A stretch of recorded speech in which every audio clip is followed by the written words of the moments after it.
mga programang gusto sa Ricardo dito lamang sa Radyo Aguila. Pambansang Almusal Weekend.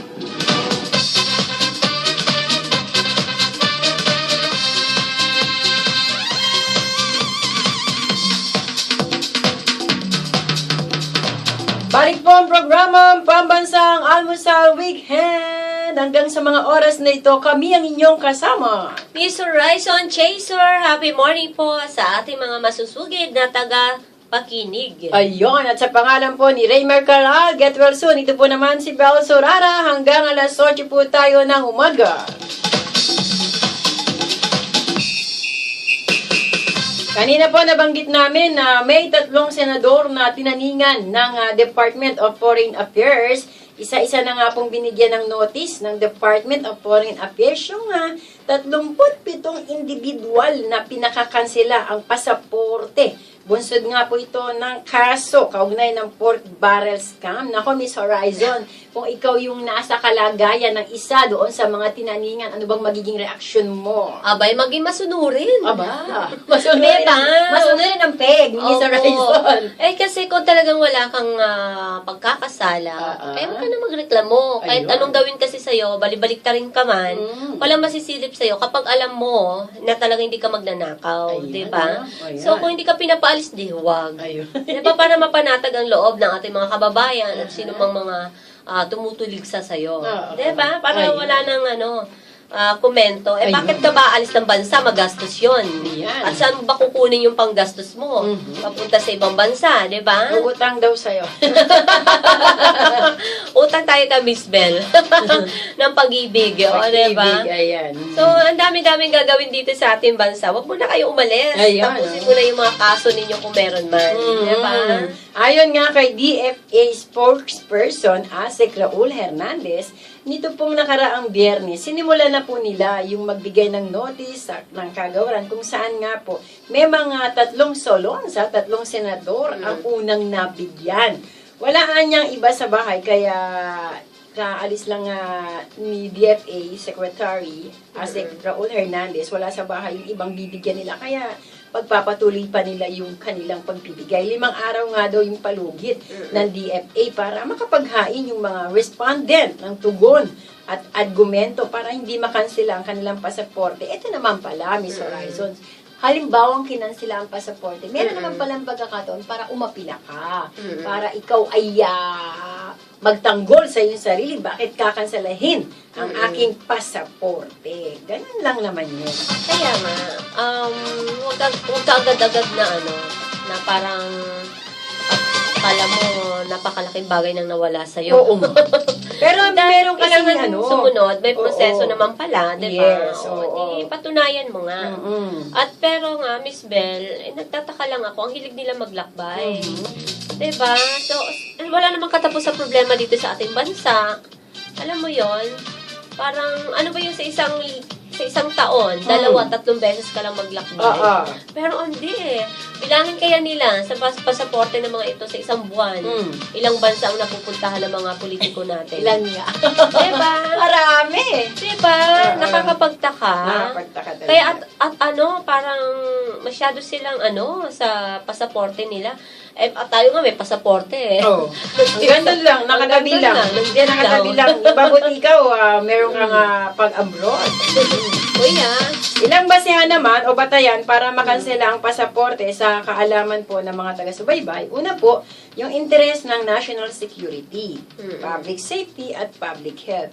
Kung ang passport holder po ay isang pugante sa batas, tama. ba, criminally convicted at tampered ang pasaporte, talaga pong kakanselahin ang inyong passport.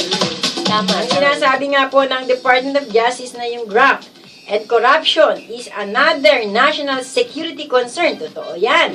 At nagiging cause pa for socio-political instability. Yan, Sa bagay kasi dito sa atin kasi hanggat may katwiran ka, ipaglalaban mo.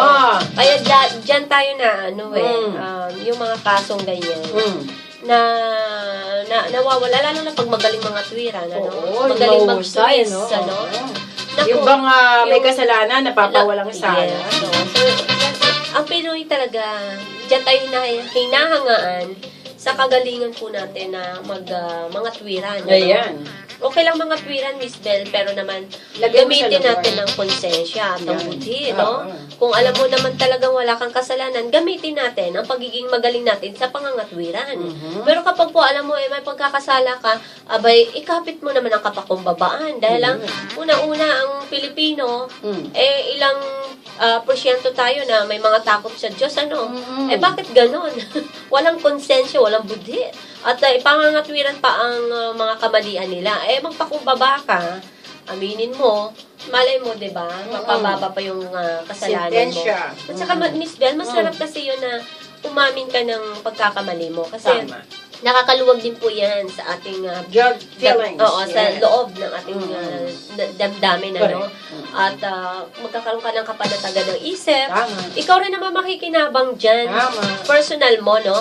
At na kung saan nga, kapag po tayo, wala na tayong ginawa, kundi mag-twist ng mga bagay-bagay na mali, ay nako, yung ultimong ngiti mo dyan, ngiting Ngiting aso.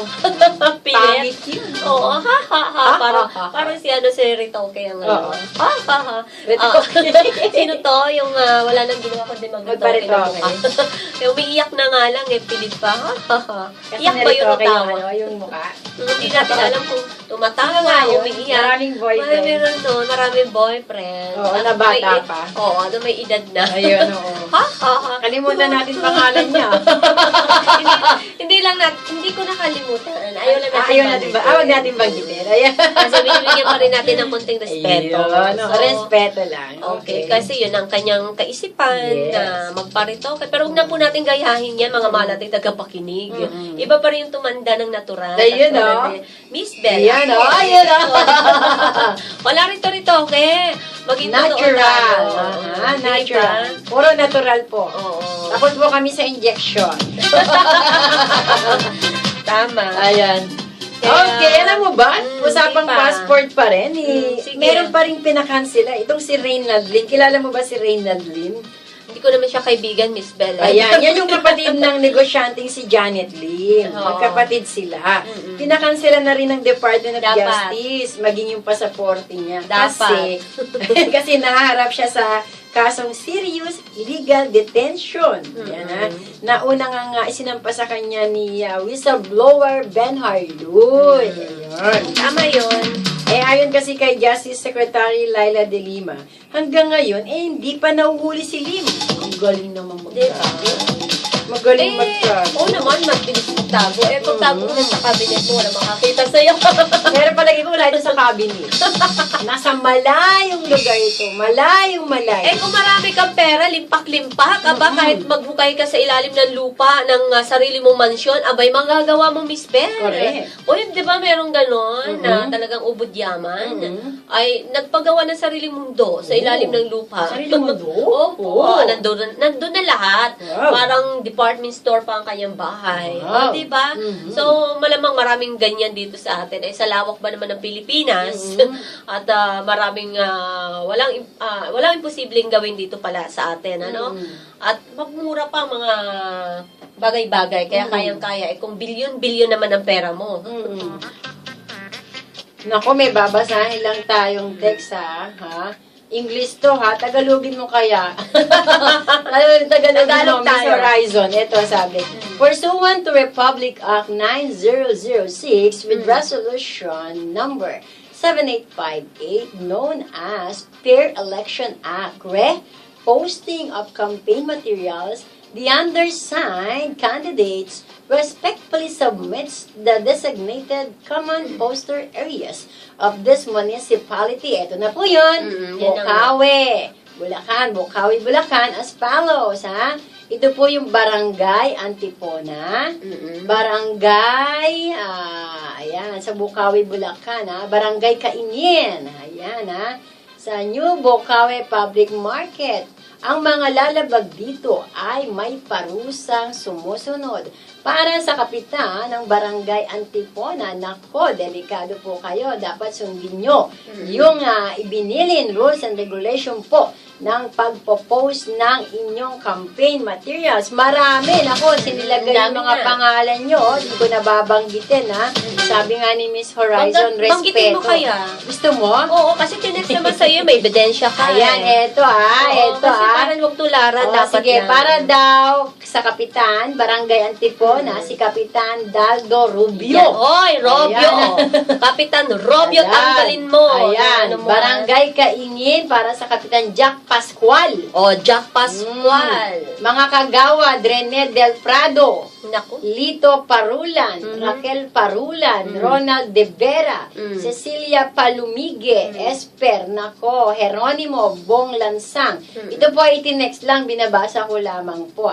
Binabasa po sa akin ni Miss Horizon Chaser O, para kasi mayroon daw po kang alam ano, nila at may ebidensya naman. Ayan.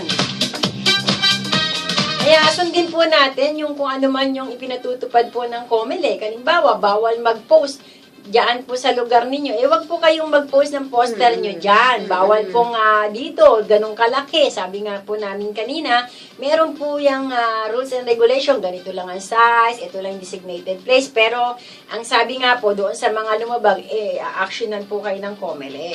At isa pa, Miss Bell. Yes. Etong nakakainis tingnan, no, sa ating itong mga politiko natin.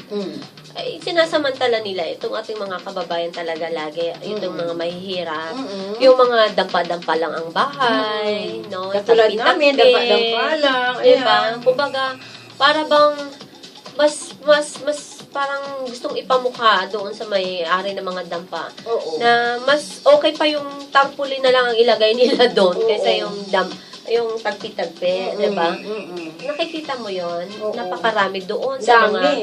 sa mga squatter area, no, na kung saan talagang mga mukha na nilang nakikita mo, hindi na yung dampa, hindi na yung tagpi-tagpi na bahay. Oo nga. Diba?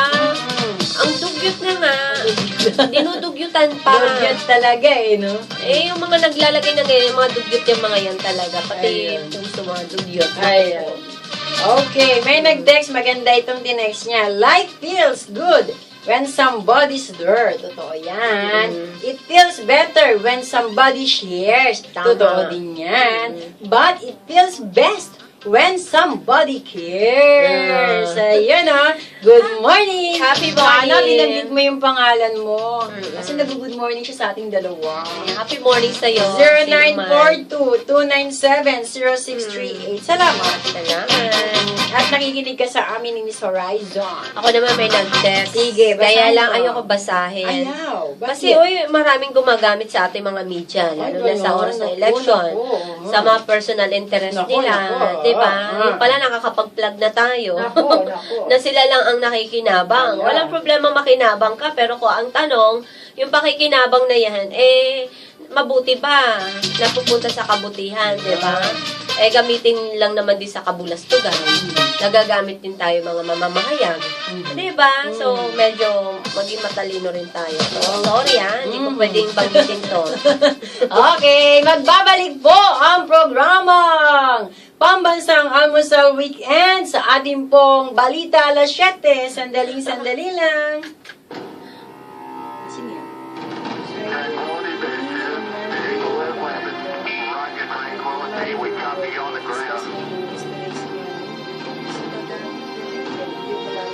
Ilan? Ilan?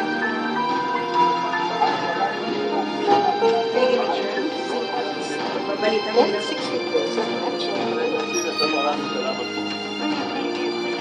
Aba, gusto mo ba yung balita showbiz?